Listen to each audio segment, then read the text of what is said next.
I want to ask you about something that President Obama and Democrats in the Senate have been pushing for, whether or not people who are on these terror watch lists or no-fly lists should be allowed to purchase firearms or explosives.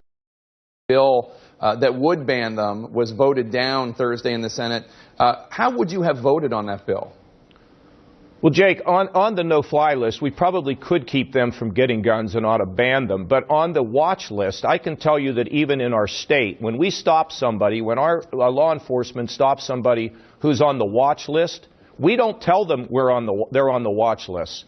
We want to make sure that we can exploit all the information that we can possibly get. So if all of a sudden you tell everybody who's on the watch list that you can't do this or that, then guess what happens? Then we lose our ability to track. We lose our ability to gather information. So I think we have to be careful. Of course, it makes common sense to say that if you're on a terrorist watch list, you shouldn't be able to go out and get a gun, although you will be able to get it illegally. But what we have to deal with is the fact that we don't want to tip somebody off that they're under review and that we could be gathering critical information to disrupt the plot. I mean, all of this is about having the information to disrupt.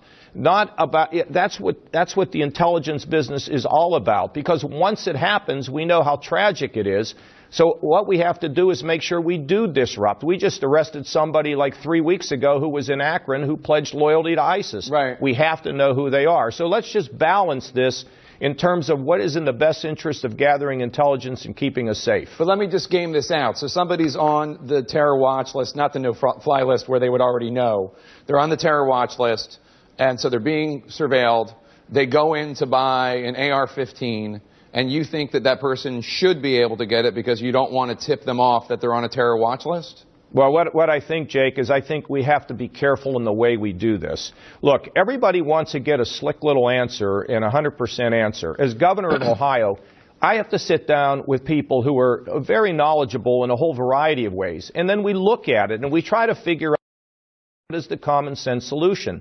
So if there is a practical way to limit it, yes, but I think we also have to weigh it off against our ability to surveil. So some of these things, just like the issue of encryption, for example, the technology companies are very concerned that if you give a gateway into the area of encryption, other people could go in and begin to hack those people. So you have to sit down and you have to figure things out.